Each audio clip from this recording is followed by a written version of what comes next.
may gagawin tayo bagong refrigerator ngayon. Isang 2 doors condor refrigerator. Ito ay nagkaroon ng butas ng evaporator. Ito ay nagawa na dati ng ibang technician pero kinargahan lang ng preyon. Hindi naman nakita kung ano ang talagang problema. Kaya nung kargahan nila ng preyon, nagkaroon pa rin ng leak, naubos pa rin ng preyon. Kaya ang ginawa natin, chinek natin kung saan talaga nanggagaling ang butas. Nakita natin na dito sa evaporator, nagkaroon ng corrosive yung tubo na aluminum. Karaniwang naging sira ng mga tudors, lalo na pag napapatigil ang paggamit. Doon umpisa yung pagkakaroon ng corrosive. Kaya mas maganda pa yung tuloy-tuloy yung paggamit. Mapapansin nyo yung itong ibaba ay medyo nakadubo na yung plastic kasi nga nagkaroon ng butas. Ngayon naglagay tayo ng mga tubo rito. Mag recoil tayo, lalagyan natin ng copper tube na 1/4 ang ginamit natin. Yan, nakaklip yan. Lagyan natin ng clip para magandang pagkakakabit. At dito sa likod, magpapalit tayo ng access valve tsaka sa charging line. Papalitan natin yung nilagay nila na filter. Ayan o, maglagay tayo panibagong access valve yan. Para kailangan bago ang access valve na gagamitin natin. Bago rin ang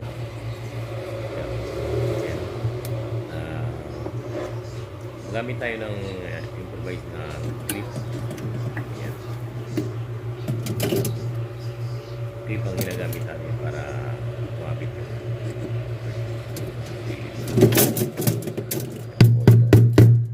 Pansin nyo, hindi ko gumagamit ng marina. Gamit lang ako ng improvised na butas para mahigpit. Gamit ng rivets.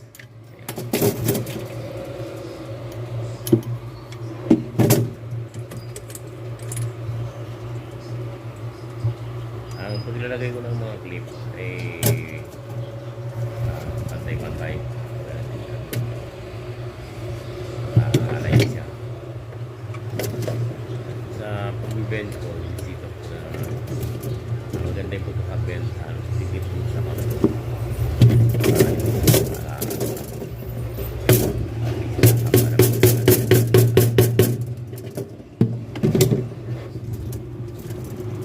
Dati gumagamit ako ng marina dito.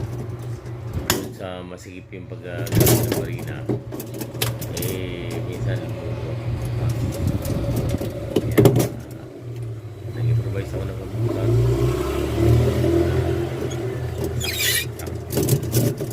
Repeat ng 1/8. Kaya mahigpit na mahigpit siya. Nagkakakulian mo, diba? Makakalasing pagkaka-repeat siya. Magandaan dito sa ulunga, makakapal yung plastic yan. Kaya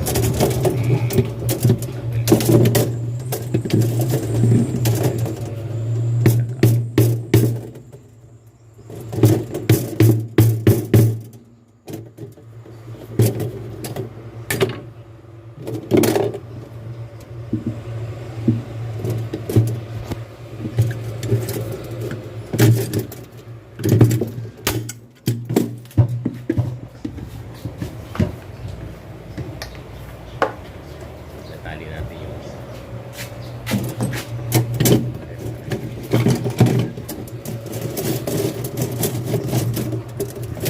gamit tayo ng bending string para maiwasan natin ang yung parte na binibend natin. Maganda yung pagkakarbit niya, hindi siya pag-linipis. Silog ko din. Meron yan tayo.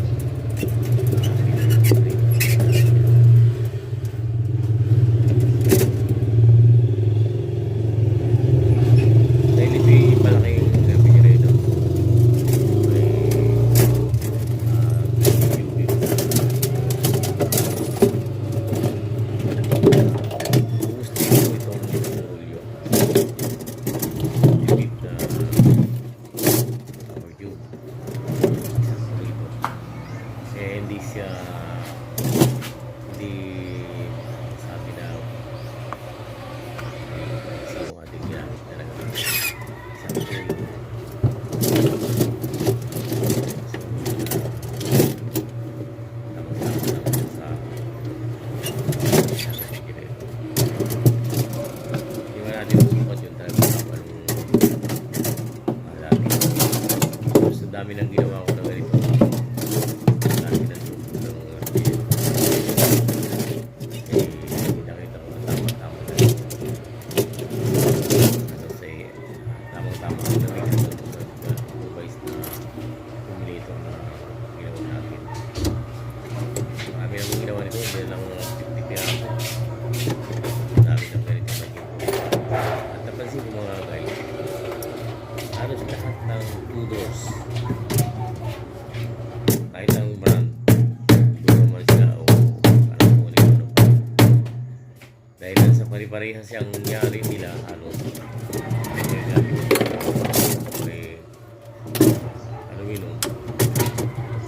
ganyan ang naging problema. Nagkakaroon ng leakage dito sa evaporator. Kung hindi man dito sa taas, ito sa ang ginagawa iba niya, pinapakpak nila, lalong nangyari kasi nasisira yung cover niya dito. Kaya the best para sa akin, recoil lang dito. Tapos dito sa sahig nito, para hindi mabubutas yung yelo, ilalagyan natin cover na hindi tayo lang tutuloy yung buo. Yan natin yung kinukover yan, tinatapos natin dito lang sa bandang iba. Dati yan, ginagawa ko buo, hindi naman kailangan kasi ito namang gilid ay problema sa ating ng kahit. At napansin ko na mas okay na lang na dito. Kung wala naman tayong ilalagay ng cooker dito, pag tumigas kaya lagyan natin, mahirap tanggalin kasi nagkakaroon ng ay naglalagay tayo ng cover dito. Tapos yan, silbing cover dito. Naglagay pa dito ng mga ice tubig, bigas. At ang kabutihan nun, removable mga guys yung ilalagay natin cover dito na kung sakaling mag-defrost, kailangan ilisin itong ilalim niya, madaling mag-ilis kasi natatanggal kita nyo mamaya tapos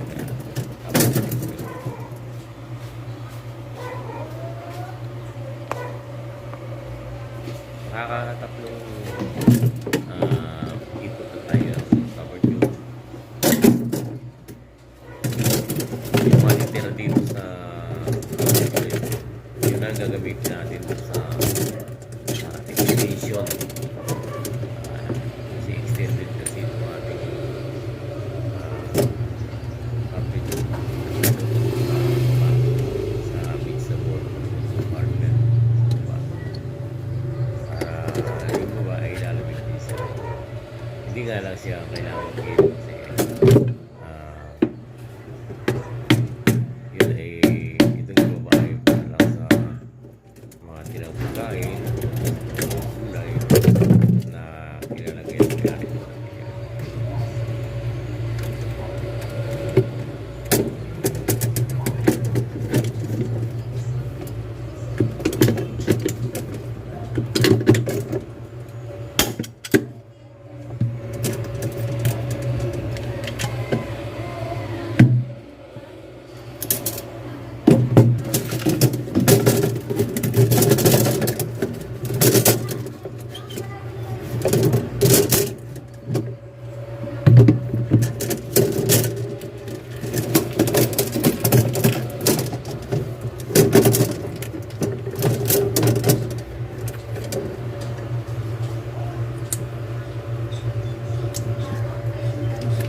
Ano yan?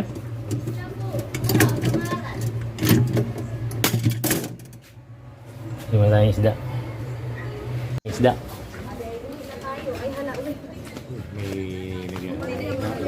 Kayo. Sa Maral.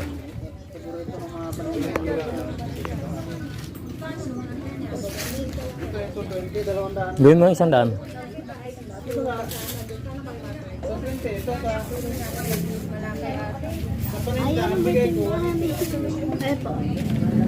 Isang maliit po.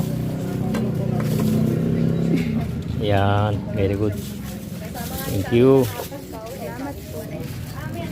Papaksiw po to. Ini sa Maral, malaki sa Maral.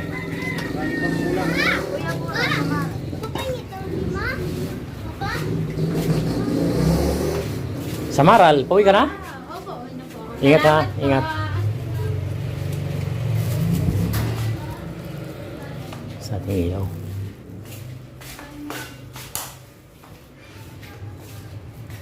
Sa Maral. Mamaya, papaksiw ito mamaya. Gawin muna natin sa plato. Dami kong hugasan. Gugas pa akong plato mamaya.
Tayo.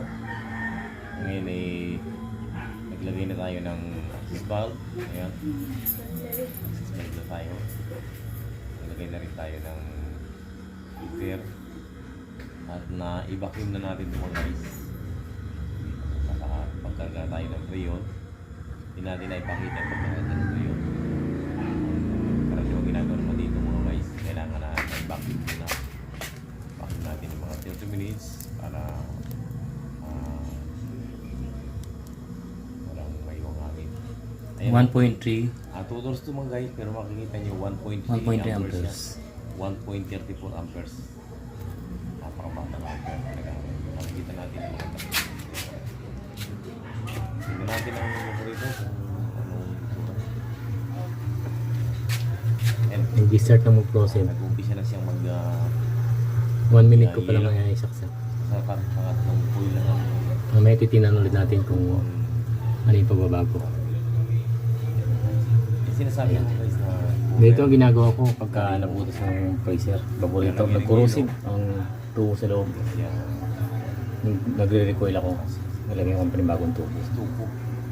Para sa 2 doors ito. Tingnan nyo ang ilalim. Ayan. Tapos may tayo extension. Meron niyang improvised sa accumulator. Accumulator ginamit natin. Gumamit din tayo ng copper tube 516. Ginamit ko sa pag-recoil. Extension. Mamaya balikan natin ito. Mamaya makikita natin.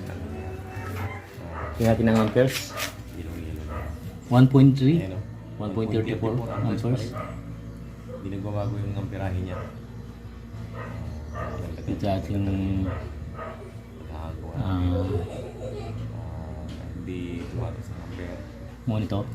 At hindi hirap yung compression sa pag-upload natin.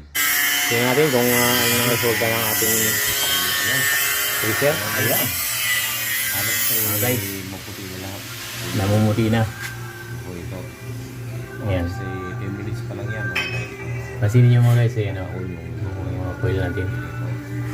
Nilagyan ko ng sapin dito sa baba para nakapalat siya. Pero ano to, removable ito. Pwedeng tanggalin. Para kung maglilinis yung may-ari, may madaling paglinis. Kasi kung nakapix ito rito at may mga katas-katas dito ng ano ng mga karne o isda, mahirap malinisan ng babaho. Kaya kailangan ay natatanggal ito. Ito istuko mga guys ito. Ilagay ko ito. Yung brown wala kasing puti eh. Ayan. Removable yan para hindi naman mabubutas yung ice tubig, yung yelo pag ilalagay dito. Ayan. Itong ilalim, tingnan natin itong ilalim mga guys. Ayan, nakumuti na rin ah. Ito yung nilagay kong accumulator. Ano yan, 3/4.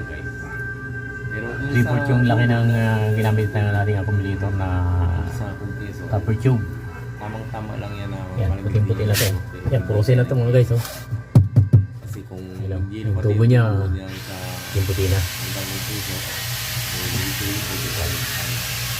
Pwede natin i-deliver ito ngayon. Gantay lang ako ng mga kasama kasi mabigat din ito eh.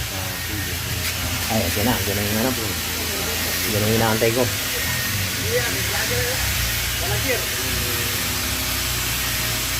Okay.